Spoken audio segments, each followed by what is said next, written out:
Hi guys, ఈరోజు మునక్కాయ అలసంద కూర అండి. చాలా బాగుంటుంది. దీనికి కావాల్సింది అల్లం వెల్లుల్లి పేస్టు, అలసంద ముందు రోజే నానబెట్టుకున్నాను, చింతపండు కొంచెము, కొబ్బరి మెత్తగా నూరి పెట్టుకున్నానండి, 3 టమాటాలు మిక్సీ వేసుకున్నాను, ఎర్రగడ్డలు పెద్ద సైజు, టమాటాలు, మునక్కాయలు ఒక మునక్కాయ అండి చిన్న సైజుగా కట్ చేసి పెట్టుకున్నాను. ఇవే అండి దీనికి కావాల్సింది. దీనికి ప్రిపరేషను ముందుగా కడాయిలో కొంచెం ఆయిల్ పోసుకొని, ఆయిల్ కొంచెం మీడియం ఫ్లేమ్లో పెట్టుకొని కొంచెం వేడెక్కాక జీలకర్ర, పట్టా, లవంగం, షాజీరా వేసుకొని కొంచెం ఫ్రై అయినాక ఆనియన్ మీడియం సైజ్ అండి, మరీ చిన్నవి కాదు పెద్దవి కాదు, మీడియం సైజ్ కట్ చేసుకొని అవి కొంచెం బాగా వేగినాక కొంచెం వేగబెట్టుకోవాలి.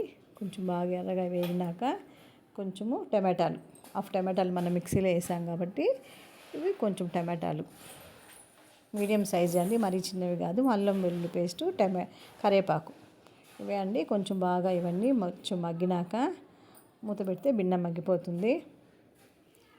కొంచెం మగ్గినాక మనము మిక్సీ వేసుకున్న టమాటా పేస్ట్ కూడా, టమాటాలో పచ్చివాసన ఉంటుంది కాబట్టి కొంచెము పచ్చివాసన పోయే వరకు ఒక 2 నిమిషాలన్నా ఫ్రై చేయాలి.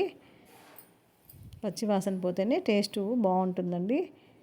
ఇలా పచ్చివాసన అయిపోయి ఇట్లా కొంచెం ఉడికినట్టు అనిపిస్తే అప్పుడు మనకు తగినట్టు స్పైసెస్ ఇవి మిరప్పొడి, ధనియాల పొడి, జీలకర్ర పొడి, గరం మసాలా పొడి అన్నీ కొంచెం కొంచెంగా వేసేసి ఇవన్నీ బాగా కొంచెం ఫ్రై అవ్వించాలి.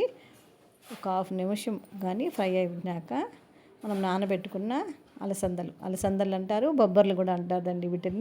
వీటిని నేను తెల్లవి తీసుకున్నాను. దీంట్లో ఫైబర్ క్వాంటిటీ ఎక్కువ ఉంటుందండి, చాలా మంచిది. ఇప్పుడు మునక్కాయలు 2 కాంబినేషన్ చాలా బాగుంటుంది. ఈ 2 మనం వేసుకున్న ఉప్పు కారం పట్టేటట్టుగా ఒక 2 నిమిషాలు మూత పెడితే మనం వేసుకున్న వాటికి ఇప్పుడు కొబ్బరి పేస్టు మెత్తగా ఉండాలండి. కొబ్బరి పేస్టు మళ్ళీ బరక్గా వేస్తే కూడా వాటి టేస్ట్ బాగుండదు. బాగా ఇవన్నీ మనం వేసుకున్న పప్పుకి కానీ మునక్కాయకి కానీ కాయకి ఉప్పు కారం పడితేనే వంట బాగుంటుంది. ఇట్లా 3 నిమిషాలు 2 నిమిషాలు అట్లా బాగా మగ్గనిచ్చాలి. ఆల్రెడీ మనము బొబ్బర్లు నానబెట్టాం కాబట్టి బిన్న ఉడికిపోతుంది. ఇప్పుడు కొంచెం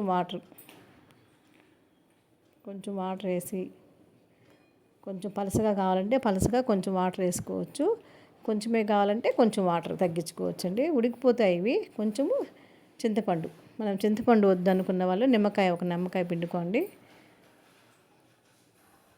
ఈ విధంగా బాగా కొంచెం మగ్గినాక మూత పెట్టి 10 నిమిషాలు కానీ పెడితే రెడీ అండి.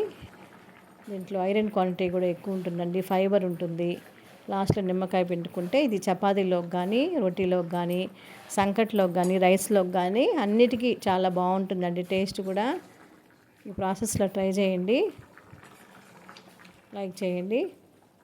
బొబ్బర్లు పచ్చివి కూడా దొరుకుతాయి మార్కెట్లో. మునక్కాయ కూడా చూడండి ఎంత బాగా ఉడికిపోయిందో. అంతే అండి, సర్వ్ చేసుకోవడమే. చాలా బాగుంటుందండి.